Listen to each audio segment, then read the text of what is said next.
France pour transmettre les messages des défunts après des associations lors de ses conférences. Cette mère de famille nombreuse aime ses 3 enfants et son métier de médium et de clairvoyante qu'elle exerce en Gironde. Bonjour Marie-Laure, je suis enthousiaste de vous recevoir en mon émission. Eh ben, merci à toi de me recevoir, merci à ton équipe. Alors c'est vrai que moi je tutoie Je suis désolée, c'est l'habitude vraiment que j'ai, je continue à dire vous alors qu'on se tutoie depuis toujours. Il n'y a pas de souci. Alors oui, c'est vrai que moi je parcours la France depuis déjà 2010, mais bénévolement pour des associations partout en France où je vais transmettre des messages que je reçois, de cette hypersensibilité que j'ai depuis ma naissance. Alors, la première question fétiche de mon émission que je pose à tout le monde, et donc je vais vous poser qui vous êtes, Marie-Laure? Qui tu es, Marie-Laure? Oui. Alors, qui je suis? Je suis une jeune femme née en 1973. Je suis Sagittaire, je suis bout en train, je suis une personne très positive parce que la vie peut être très épuisante et fatigante. Et c'est vrai que ce côté Sagittaire permet à tous ceux qui me suivent sur les réseaux d'avoir ce petit côté boostant chaque jour lorsqu'on fait les tirages des oracles. Et c'est vrai que quand tu m'as demandé de venir te parler de Mademoiselle Lenormand, pour moi c'était un grand plaisir parce que c'est une voyante, c'est une clairvoyante, clairaudiente aussi, elle entendait des choses et elle était aussi médium. Et elle était ce que l'on est nous maintenant, où maintenant on est sur les réseaux, comme là en ce moment je suis en train de faire la vidéo, on peut être partout. Mais à l'époque, c'était pas très bien vu et elle a risqué sa vie plusieurs fois. Elle a été emprisonnée. Enfin, de nos jours, nous, les médiums et voyants du 21e siècle, on a encore cette chance de ne pas être emprisonnés. Ni brûlée vivante comme à l'époque. Ni brûlée vivante. Et actuellement, il y a le tournage d'un film dans notre belle région, dans un château, où ça s'appelle Les Filles du Feu. Ah, et c'est pareil, une avant-première. Alors, non, j'ai vu ça dans les journaux. J'ai voulu participer en costume dans un château, tu me vois bien, ça aurait été un pur plaisir. Mais c'est vrai que nous, de nos jours, on a cette chance, on n'est pas brûlé. Et on peut le dire. Sauf que, attention, de nos jours, tout le monde est sorcière, tout le monde est médium, tout le monde est voyant. Et sinon, d'autre part, si vous l'êtes dans certains métiers, vous n'avez pas le droit de le dire parce qu'automatiquement, ils vous prennent un petit peu pour des gens exaltés, bizarres, malsains. Alors que je dis tout le temps, on a le droit de croire en Dieu ou peu importe qui, aller prier à l'église. On n'a jamais vu Dieu, mais tout à fait normal, donc c'est normal. Et en réalité, quand on dit on est médium, eh ben, vous êtes cinglé, vous êtes bizarre, vous êtes bizarre. C'est ça. Alors, moi, c'est vrai que j'ai la chance d'avoir une belle réputation, beaucoup d'articles de presse, ça montre aussi le sérieux. Et pourtant, tu as remarqué, je suis un clown, justement pour déstabiliser. Souvent, vous voyez un médium habillé, joliment coiffé, avec un costume, alors qu'on peut être en jean et en basket et être hyper rigolo. Et ça arrive quand même, hein. Si tu es habillé ou pas habillé, voilà. Mais c'est très, très important. Et puis, être médium de nos jours, quand on est invité à des repas, c'est souvent parce qu'on sait qu'on va avoir des visions lors du repas. Moi, par exemple, je suis fatiguée, plus je suis réceptive. Oui, Marie-Laure, d'ailleurs, ça me vient à la tête, à l'esprit, une question logique. En fait, c'est quand que tu as compris que la porte était ouverte? Alors, moi, je suis née comme ça. C'est ce que, dans mon bouquin, j'ai écrit un bouquin là-dessus, sur ma vie. Tu peux nous les citer, les titres de ton bouquin? Oui, je converse avec les morts depuis toujours, parce que je porte aussi des converses tout le temps. Alors, il y a, pour moi, c'était normal de voir des défunts, d'entendre des choses et de transmettre les choses. Et c'est un jour, en CM1, CM2, où un de mes professeurs d'école m'a dit « Marie-Laure, tu ne peux pas dire ça. Marie-Laure, tu ne peux pas tout dire. » Et c'est là que j'ai compris que j'étais différente des autres. Et en même temps, tout au long de mes études, je faisais des prédictions pour mes professeurs. Lorsque j'étais spécialisée en recrutement, ma spécialisation était la graphologie. Mais en réalité, je me servais de ma capacité et de mon hypersensibilité. Parce que pour moi, je ne dis pas que j'ai un don. Je dis que dans mon cerveau, j'ai une capacité, une sensibilité développée. Et c'est tout. Et donc, comment vous avez vécu ça quand vous étiez enfant, en fait, cette différence? Parce que finalement, c'est quelque chose que nous traumatise quand on s'est rendu compte, en fait, que non, en fait, les autres, ils ne voient pas, ils n'entendent pas. Et pour nous, c'est quelque chose pour toi, c'est quelque chose de naturel, en fait, quelque chose qui est né avec toi. Voilà, alors c'est naturel tout en sachant qu'après en classe, souvent tu joues seul, tu parles seul. En histoire, quand le professeur disait des choses, moi je voyais des choses. Je m'en souviendrai toujours avec l'Égypte en 6e, lorsqu'on parlait des pyramides, et moi j'allais sous le sous-sol de la pyramide, je voyais plein de chambres, je voyais plein de couleurs, j'étais en train de dessiner. J'avais eu d'ailleurs 2 heures de colle parce que j'avais mon côté rebelle du Sagittaire, j'avais dit non, non, non, là il y a encore plein de choses. Mais à l'époque, je te parle de, j'ai quel âge? J'ai 39. Non, j'ai 49, merdouille, 49. Peut-être que dans ton esprit, tu en es encore 39. J'ai 49, bref. On s'est tous arrêtés à 39 ans. C'est fini après, plus d'âge. Quand j'avais en 6e, 12-13 ans, pour moi, je voyais des choses. Et c'est vrai que lorsqu'on parle de musique, je sais que les peu de fois où j'ai été écouter un concert, je ne sais pas si on dit concert quand c'est de la musique classique, eh bien, en 3-4 minutes, je pars hors du temps. Je ne suis plus présente. Mon énergie s'en va. La musique, c'est un langage. C'est quelque chose d'extraordinaire. C'est une empreinte énergétique très puissante et donc nous permet de nous évader. Et comment, du coup, vous faites la différence entre ce qu'on dit bon et ce qu'on dit mauvais? C'est-à-dire, il y a probablement peut-être un double message qui pourrait arriver des êtres qui ne sont pas forcément bienveillants ou des choses ou des énergies non bienveillantes. Et moi, donc, je dois avoir une chance de dingue parce que je n'ai jamais été happée par une énergie négative. Parce que vous vibrez positivement. Peut-être parce que ma vibration qui est bien ronde. Parce que tout est net toi. Je suis quelqu'un de très positif. Et comme c'est naturel et que pour moi c'est normal, je n'en ai pas peur. Puisque c'est naturel. Mais quand c'est quelqu'un qui n'y connaît pas ou qui découvre, la peur de quelque chose qui n'est pas connu, justement, peut faire cette vibration. Moi, pour l'instant, ça m'est arrivé 2 fois, mais on n'en parlera pas là parce que c'était un peu compliqué. Mais c'est très, très rare. Dans des lieux très forts, ça peut arriver. Et du coup, c'est quoi l'épisode, l'anecdote le plus fou que vous est arrivé? Je continue à vous voyez, mais c'est un respect en fait. Oui, c'est ça. Tu respectes les... C'est pas pour quelle raison j'arrive plus âgée. C'est parce que je suis plus âgée, c'est pour ça que tu me respectes. Non, pas du tout. Alors, c'était au Mexique, je ne sais plus dans quel lieu. On a été tout en haut d'une pyramide. Et là, j'ai été happée, je voyais des choses. Faut savoir que dans les pyramides, c'était pas très joli. Et à un moment donné, je me suis retrouvée coincée au sol et je ne pouvais plus bouger. Et on me disait de sauter pour me transformer en oiseau et aller dans une autre vibration.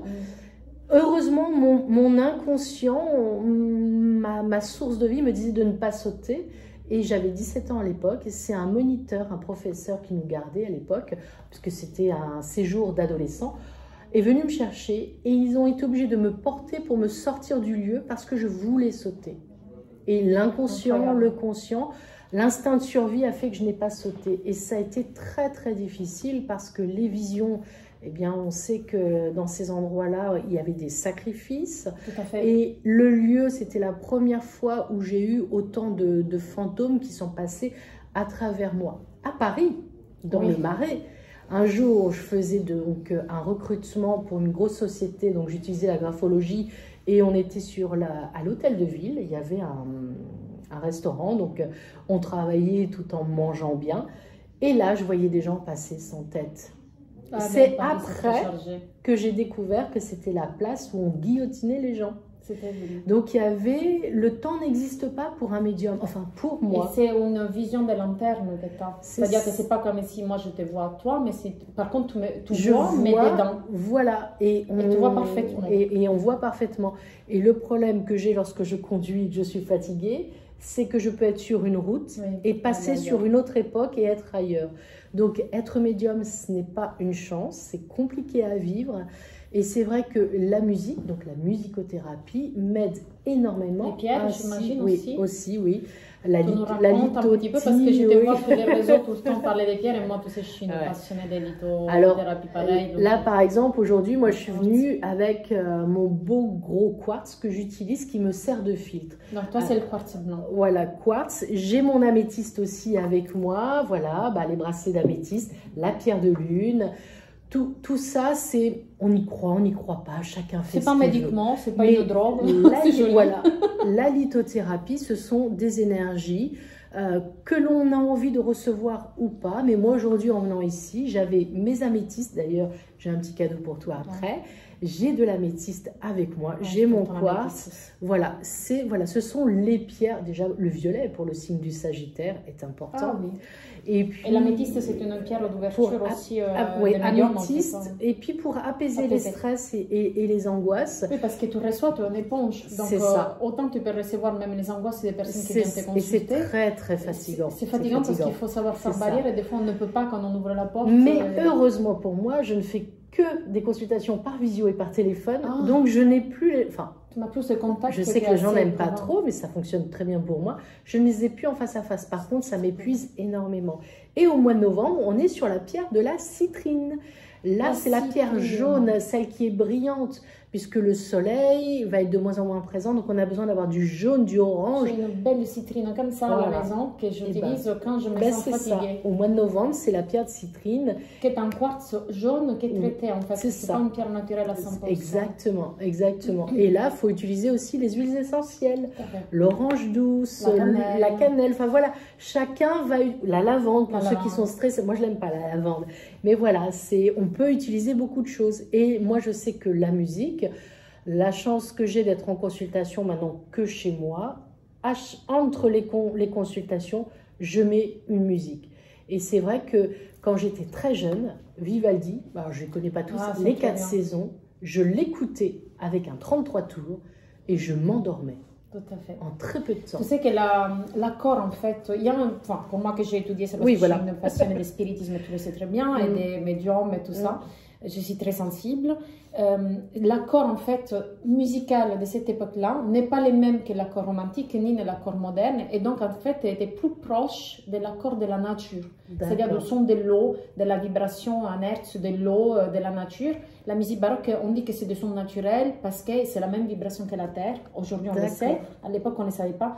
Pourquoi on a poussé cette vibration et on l'a relevée? Parce qu'on est dans une société où ça doit aller toujours plus vite, toujours plus agressive, toujours plus comme ça. Et en fait, au final, on a dénaturé la sensation qu'au départ, la musique devrait nous donner. C'est là, comme tu dis, des paix, voilà. Il y a par exemple les canons de Pachelbel qui a été reconnu comme la pièce emblématique pour détendre peu importe quel esprit. Et cette pièce-là, elle est basée exactement sur cet accord-là et sur une série aussi des canons. Enfin, il y a toute une histoire mystique quand on s'y projette, en fait, qui est très intéressante. Et c'est vrai que j'utilise aussi des sons chamaniques, des hertz. Alors, toi, je ne savais pas. Mais il y a certains sons qui m'amènent une vibration vraiment d'apaisement. Et c'est les mêmes vibrations, les mêmes hertz que la musique baroque en fait. Voilà. Donc ça, aujourd'hui, parce que je suis absolument curieuse de ça, tu vois, donc moi j'ai une curiosité extraordinaire. Et tout à l'heure, tu parlais donc de Mademoiselle Lenormand, de son tarot. Le tarot, elle l'a créé pour laisser... C'était quand même une très bonne commerciale, cette femme. Elle a laissé sa marque. C'est-à-dire qu'ici, au XXIe siècle, on parle encore d'elle. C'est quand même fantastique. C'est quand même fantastique. Donc c'est vrai que c'est les médiums, les voyants... On existe depuis la nuit des temps, mais voilà, avec les réseaux, il y en a de plus en plus, mais il y a beaucoup d'escroqueries aussi sur le net, il faut aussi les dire, donc les gens qui utilisent la souffrance des autres vont en tirer profit, et ça c'est terrible, parce que ça porte tort aux gens qui sont plus bienveillants, qui sont là, qui sont en canal, et qui sont des vrais... Mais c'est tout à fait ça. C'est difficile quand vous rencontrez quelqu'un, par exemple, qui essaye de vous prendre des secrets, en disant voilà, elle découvre par exemple que vous êtes malade, ensuite vous lancez, vous allez mourir d'une maladie alors qu'il a compris. C'est des choses très compliquées à gérer. Alors que normalement, moi quand je suis en consultation, les gens ne parlent pas. Je parle, je dis des choses, je dessine et après ils ont le droit de parler. Et parce qu'en plus, si quelqu'un parle, j'imagine que exact, et non seulement tu es déstabilisé, tu triches, tu es influencé et des fois, en fait, il faut se laisser juste faire filtrer, comme on dirait. Et puis, la maladie, le départ dans l'au-delà, la mort, on ne peut pas toujours la voir. Et la personne qui te dit vous allez avoir une maladie, vous allez mourir. Bah oui, dans le futur, non, on va tous partir un jour ou l'autre. Donc ça, c'est une déstabilisation psychologique. Et ça, je dirais attention. Parce qu'après, possiblement, les médiums regardent comment tu réagis à ça et peuvent utiliser ça pour éventuellement te proposer des soins, des choses qui sont très coûteuses. Et c'est pour ça c'est pour ça qu'on fait très très attention. Par exemple, moi, quand j'organise des salons de voyance et de bien-être, les exposants, je vérifie quand même. Il y a certains mots où, attention, on peut être placé en secte. Donc, il faut toujours faire très attention. Mais là, on en revient quand même à Mademoiselle Lenormand, Allan Kardec, qui est quand même celui qui nous a mis en place le spiritisme, avec des barrières à ne pas dire, une structure. C'était quand même un ancien professeur, donc il était structuré. On peut dire que c'est presque un parapsychologue d'aujourd'hui, en fait. Exactement. L'équivalent, parce que lui, il décernait ce qui était vrai de ce qui était faux, ce qui était considéré spiritisme, ce qui était de la supercherie, on dit. Oui, supercherie. Moi, tu vois, je vais souvent dans un château en Eure-et-Loire, le château de Denonville. J'ai eu le coup de cœur. Il y a une émotion dans ce château et moi je suis attirée par le très vieux château en sous-sol. Et c'est vrai que quand je suis là-bas, je suis bien. Et souvent les gens te disent, mais tu dors dans un château, il y a des fantômes? Pas du tout. Pas du tout. Ça dépend, et puis ça peut être aussi très bienveillant. Exactement. Mais c'est vrai que la musique, bah, tu vois, j'ai appris quelque chose. Bah, je vais me pencher maintenant pour le nom des... Alors comment on dit? Pas des musiciens, mais des créateurs de musique, des compositeurs. C'est vrai que je suis plus attirée par un certain son. Et quand je vais... Ça va vibrer à ta vibration, simplement. Et quand on va dans les églises écouter justement des concerts, alors là, je m'endors en même pas 10 minutes. Je suis là, je suis ailleurs. Et pouf, je suis plus là. Parce que peut-être que, vu que tu associes, moi j'ai côté psychologique, maintenant je pense à autre chose, vu que tu associes aussi la musique à ton nettoyage, à ta relaxation, le cerveau réagit pareil, donc quand tu l'écoutes dans son église, pour toi écouter la musique, c'est te relaxer, dormir ou te reposer. Et le lieu aussi, il y a certains endroits, lorsqu'il y a ces concerts-là, on se sent tellement bien que... limite, les concerts devraient être faits dans des hamacs ou des fauteuils de relax. Les après-midi musicales, Bordeaux, ça existe, il y a pas mal. Alors, je sais pas le maire. Moi, je te suis sur les réseaux quand même. Hein. Moi aussi. Mais quand tu es compositrice, c'est-à-dire que tu vois, t'entends, tu ressens un son, tu écris. C'est très... Moi, je l'ai toujours dit, je n'ai pas honte. Hein. Moi, je vis ça comme une trance. Donc, en gros, ça passe toujours par un appel, j'appelle moi ça. C'est-à-dire que j'ai un besoin. Un besoin. Donc, et il est là, il commence à sortir dans ma tête comme une image, avant tout. Une image de nature, d'eau, de source, je ne sais pas exactement. Après, c'est une mélodie que je commence automatiquement à chanter sans vouloir. C'est-à-dire que je ne peux pas m'en empêcher. Et après, il faut que je m'assoie. Et alors, ce qui se passe, je l'ai toujours dit en interview, je n'ai pas honte, c'est que je m'assois, le temps n'existe plus. Et ça, c'est très atypique. C'est-à-dire que moi, je vois bien que je suis présente, c'est bien moi qui compose, mais ça se passe à la main. Et il n'y a que moi qui peux lire ce que j'écris, personne ne les comprend. Et il y a un écoulement d'heures. Par exemple, une fois, je me souviens avoir composé Bohème Symphonie, qui est une opéra pour les victimes de l'Holocauste. Ça se passe en 10 heures. Et en fait, pour moi, honnêtement, j'ai passé que 20 minutes. C'est juste que j'ai eu besoin de boire ou de me lever. Et c'est là que j'ai compris que c'était 22 h de la nuit et que je m'étais assise à midi. Et je n'ai pas compris. Et tes voisins, ils font comment? Mes voisins sont très gentils. Là, j'expérimente la vie en appartement depuis pas très longtemps. Et maintenant, je reviens en vie en maison. Donc, pour l'instant, ça se passe. Mais c'est vrai que... c'est comme ça. Après, il y a des moments en fait où c'est très complexe. Donc, là, c'est une grosse émotion, quelque chose en pétrisse ou autre. Ça sort en symphonie, en opéra. Et dernièrement, je sais pas, c'est très humble, c'est très simple. C'est sorti un projet piano, donc je donne à ce devenir aimé. C'est une mélodie simple, sans rien. Mais ça veut dire que les anciens compositeurs avaient des prédispositions aussi. Parce que quand oh mince, c'est lequel? Alors moi, il y en a un qui était sourd, là. Beethoven. Voilà, désolée.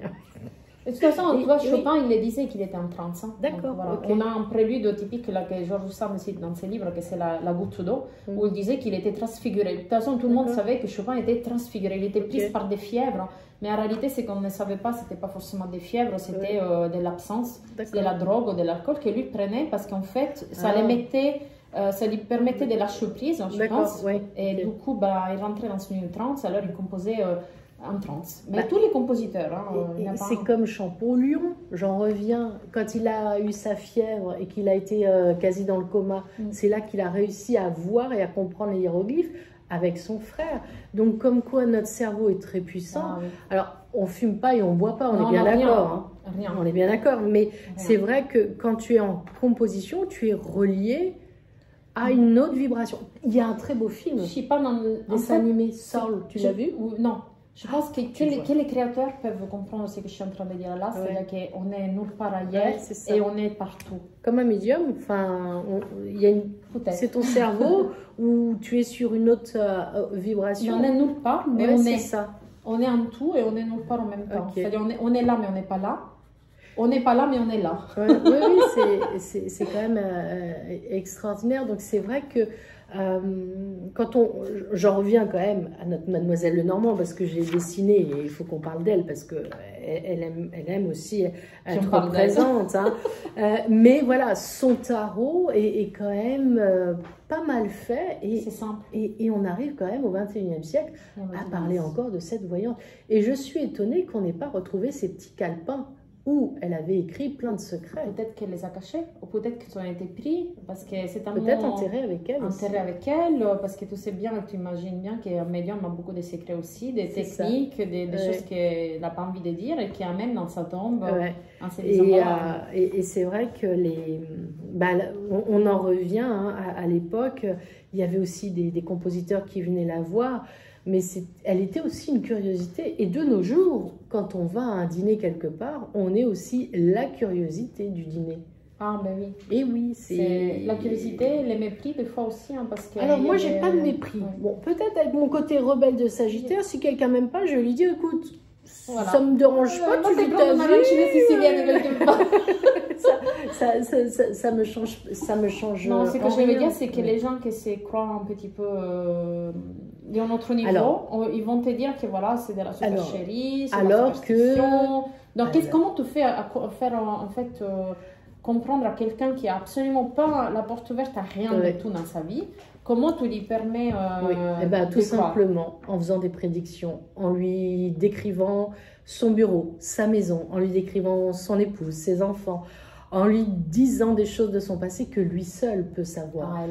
Et moi, les consultants, ça peut être des hommes politiques très haut placés sur Paname, partout en France, comme ça peut être une amie à moi qui est caissière dans une grande surface.